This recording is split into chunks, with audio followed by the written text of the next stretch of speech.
Every child is born with the potential to be creative. There's no doubt about it. It's the first part of ourselves that develops from birth. It's the creative part of our brain. People never cease to amaze me with their stories. I never thought I'd be doing it in a million years when I was at scale. Well, there's this massive satisfaction, there's this massive feeling of being alive.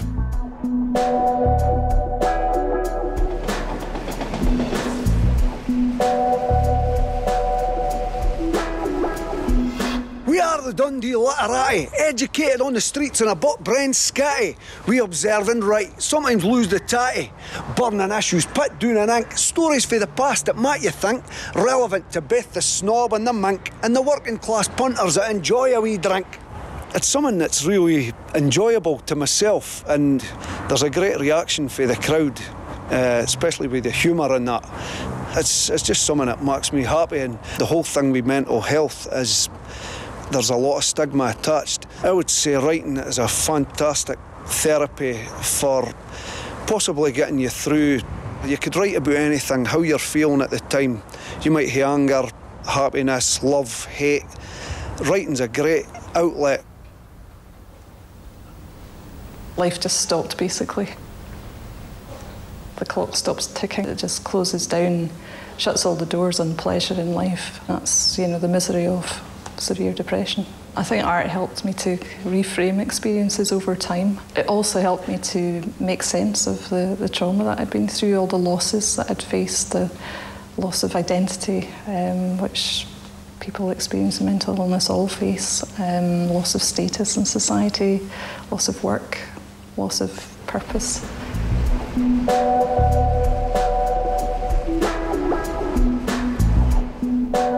For me, my photography is just a way of exploring the idea of how people interact with each other and how we deal with each other, how we go about living our lives. That's what interests me creatively.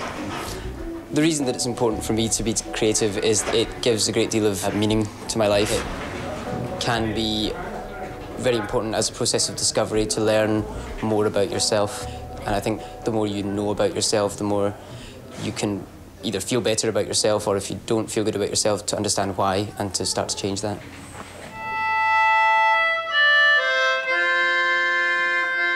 People do talk a lot about a kind of cycle, don't they? That you somehow somehow return to childhood or childlike behaviour towards the end of your life. My work looks at how people deal with things and don't deal with things in their life, and when they're kind of pushed to extremes. So in those kind of quite subtle ways, it's connected to everyday mental health. Won't you spare me over till another year? It makes me feel good that I'm contributing something, that I'm affecting people. Sometimes with a show I make people cry. I don't really want to make people cry, but it's in a good way. It's quite a cathartic way. It's in a way that it's like, I'm not alone. Comedy as a creative process is to do with your instinct. If I'm writing something and there's a blank bit of paper, there's nothing on it at 9 o'clock, right? But if I stare at it long enough and I focus hard enough, eventually words appear on that page and I made them, and then 2 or 3 hours later, or maybe 4 days later, there is something on that page which didn't exist and it came from nowhere but inside me. When that happens is wonderful.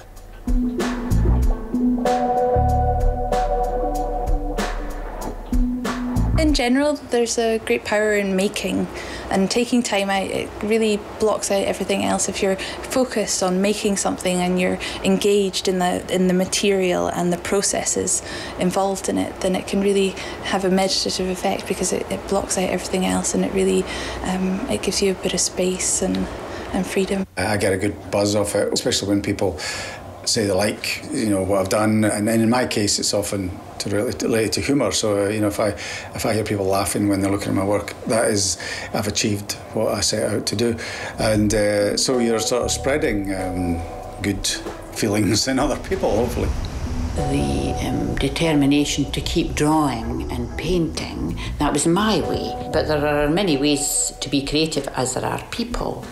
Doesn't matter, whatever way you express yourself, it's bound to help towards a sense of well-being. Try not to worry about the end product. It's not really about the end product. The important thing is just to do it, just to keep doing it every day. And don't let people put you down. Don't let people tell you whether it's right or wrong, because there's no rights and wrongs. There's absolutely no rights and wrongs. It's really good to sort of have that sense of achievement when you've been making something that you know you've actually done from scratch, or you've designed it, or you physically have the object in front of you. It doesn't have to be something that's really technically amazing or technically good in any way, and I also think that you shouldn't worry about what other people think, and it should just be something that's to do with yourself and how it makes you feel.